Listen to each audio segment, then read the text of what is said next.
Fala meus amigos, tudo bem? Sejam todos muito bem-vindos a mais um vídeo deste canal.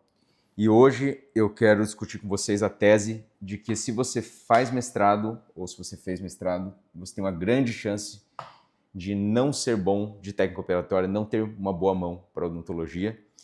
E antes que você venha aqui bater e falar porque eu estou errado e tudo mais, entenda uma coisa, isso não é uma regra, é uma tendência, né, de mercado, porque é lógico que nós temos excepcionais clínicos, excepcionais profissionais que dão curso, que têm mestrado e que têm uma baita técnica operatória. Então, lógico que isso não é uma regra, mas eu vou mostrar aqui para vocês por que o sistema ele está endereçado de uma tal forma que você acaba, aquele profissional que ele sai da graduação e ele já embarca no mestrado, no doutorado, ele não tem o tempo muitas vezes de desenvolver sua habilidade operatória. E quando eu falo que a pessoa não é ruim de técnica, é ruim de mão, não quer dizer que ela seja ruim inerente a si, porque técnica operatória é uma coisa que eu acredito que você desenvolve, né? Você pode estar sem uma prática clínica, porque você acaba não tendo muito contato com o paciente, mas não significa que você é uma pessoa que não tem o potencial de desenvolver e se tornar excepcional. Você pode, né?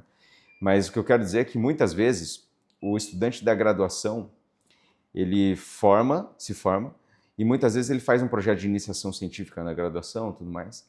E aí, a hora que ele se forma, para ele não cair no mercado de trabalho, ou até mesmo porque ele tem um apreço real, assim, pela parte acadêmica, ele já embarca na parte do mestrado direto, né? Sem passar pela especialização. E isso é muito comum, né? Acontece bastante. E aí, esse profissional que ele sai da graduação e vai direto para o mestrado e para o doutorado, ele acaba não desenvolvendo a sua habilidade técnica operatória com o paciente, justamente por quê? Porque muitos mestrados são dedicação exclusiva, porque ele acaba se afastando um pouco do ambiente clínico e ele acaba não treinando muito o desenvolvimento dessa parte mais do dia a dia, né? E volto a dizer, não quer dizer que esse profissional, que ele fez mestrado e doutorado, que ele não tem essa prática e não se desenvolveu no mestrado e doutorado, que ele não possa se desenvolver depois. Mas o que acontece muitas vezes é que esse profissional, depois que ele termina o mestrado dele, já emenda um doutorado. E aí ele fica mais um tempo aí longe da sua prática clínica operatória, sem desenvolver aquela habilidade, aquele jogo de cintura que é inerente mesmo a atender paciente no consultório. E aí ele acaba se tornando daqueles professores que têm pouca vivência clínica, né? E que, curiosamente ou ironicamente, acaba entrando em faculdade acompanhando dentro de clínica, né? Então isso é uma coisa muito interessante porque o sistema de notas dentro das faculdades e até de contratação de professores dentro das instituições, ele prioriza o número de publicações, a produção científica que você tem. Então, muitas vezes, o professor que está lá acompanhando uma clínica de graduação, que ele está acompanhando a clínica de graduação porque ele faz parte do corpo docente, e muitas vezes ele é realocado àquela clínica, muitas vezes é este professor que acabou emendando o mestrado e o doutorado logo depois da graduação, e acabou se distanciando da parte técnica e conseguiu desenvolver o seu currículo de tal forma a ingressar como professor numa faculdade, mas não tem essa vivência clínica, né? E você vai falar assim, mas Kimura, e o caso do cara que ele sai do dentista, da dentista, que sai da graduação, faz a clínica privada e depois vai fazer o mestrado e doutorado? Sim, existem esses casos, mas eles são muito menos comuns, tá? Por quê? Porque normalmente, quando a pessoa ela sai da graduação, ela fala assim, eu vou para a veia clínica, eu não vou emendar um mestrado e doutorado logo de cara. Normalmente essa pessoa, quando ela cai no mercado de trabalho, ela já começa a enfrentar uma série de dificuldades. Então ela vai fazer especialização nos primeiros, vamos dizer, 10 anos aí de formado. E depois desse período de pós-graduação, né, da especialização, etc., ela vai começar a investir no consultório. Então, vamos dizer que nessa segunda década depois de formado, imagina se você formou entre os 20 e os 30, né? Dos 30 aos 40, você está lá comprando cadeira, equipamento e tudo mais, e você não está com a cabeça para fazer um mestrado, doutorado, entendeu? Você está querendo bombar o consultório.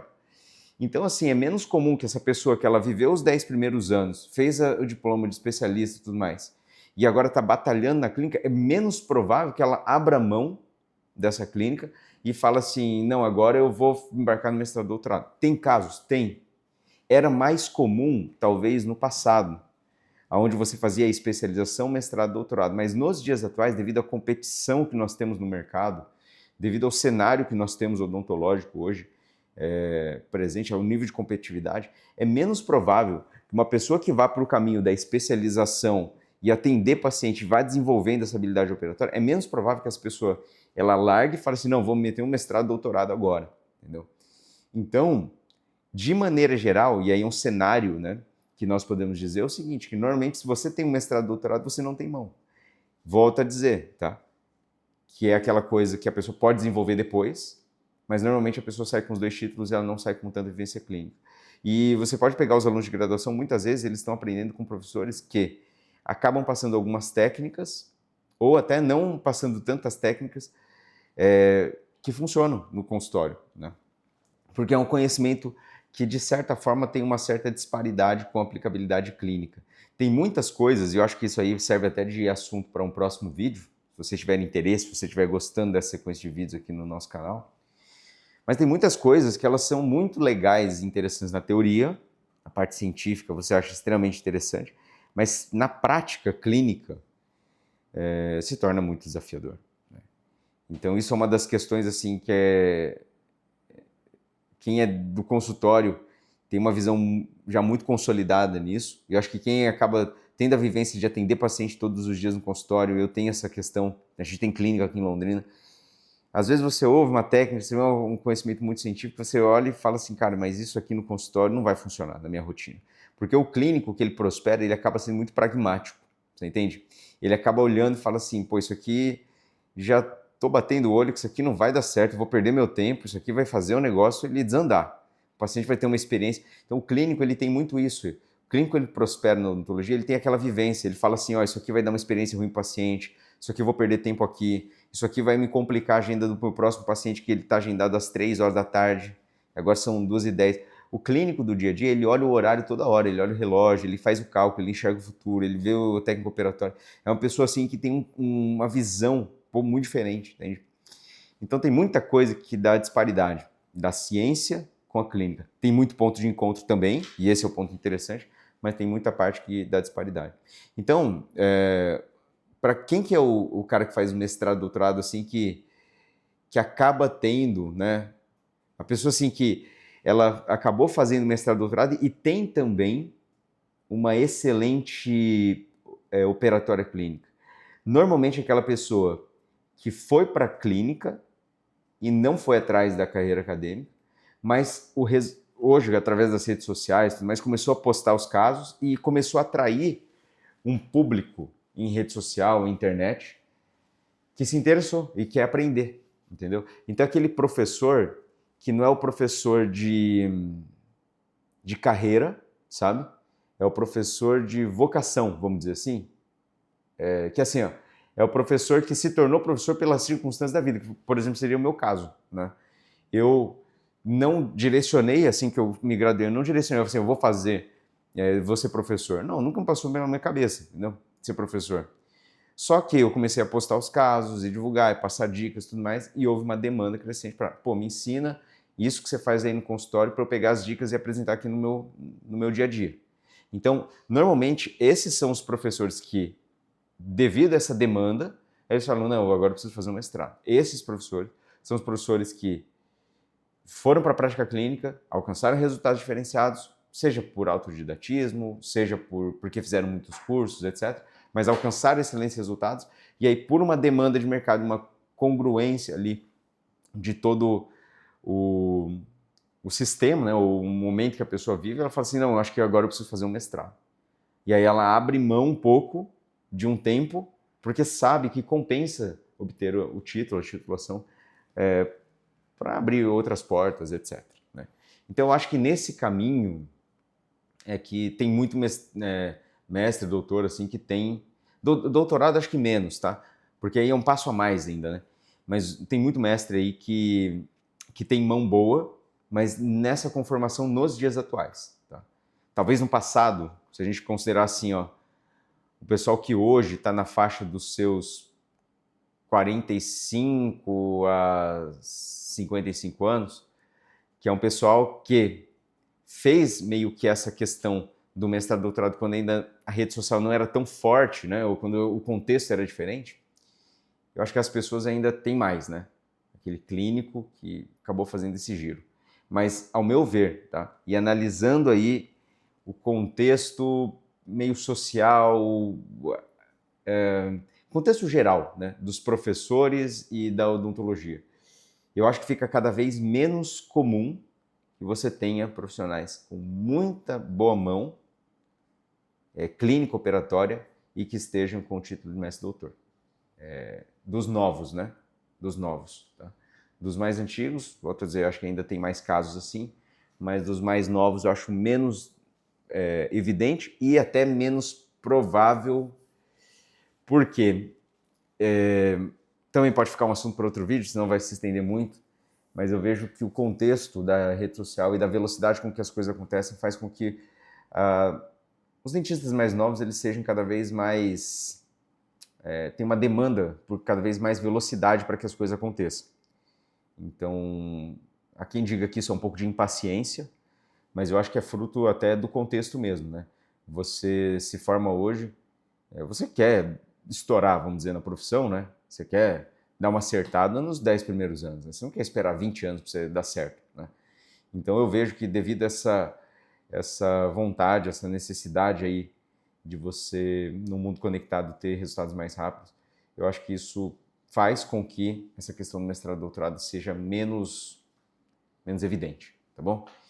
Então eu queria saber o que vocês acham dessa tese, dessa filosofia aí atual, né?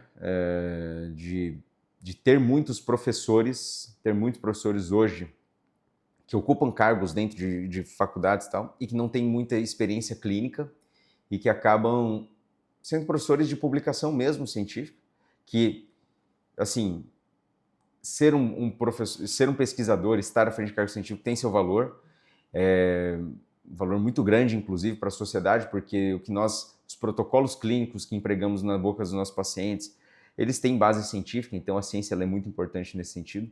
Mas sobre a perspectiva de formar clínicos, de fato, isso é meio que um furo, né?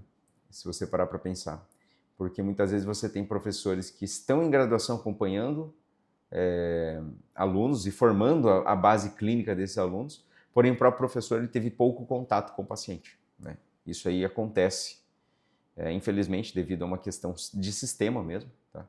E que eu acho que poderia ser resolvido mesclando um pouco, né? Abrindo vagas, por exemplo, para professores que têm mais experiência clínica de acompanhar em clínica, e aqueles que trabalham mais com pesquisa que estejam mais a cargo das disciplinas mais teóricas ou que estejam dentro de sala de aula, né? E essa integração acho que seria muito mais proveitosa, né? Mas é uma das coisas que nós podemos ver que acontece aí, dado o sistema atual. E eu quero saber de você, o que você acha dessa tese, de tudo isso que eu falei aqui, se você concorda ou não concorda de tudo isso aí que nós discutimos, enfim, né? Se você se interessa aí por todos esses assuntos, esses vídeos, considere se inscrever no nosso canal, comentar aqui, deixar uma interação para promover o vídeo, me ajudar a estar mais motivado para gravar vídeos aqui sempre para vocês. E também considere fazer parte aí do nosso programa de educação continuada, o Elite, dos nossos cursos presenciais. Se tiver interesse, mande uma mensagem aí para o nosso número de telefone dos cursos presenciais, 43, nós estamos em Londrina, 43 99170 1198.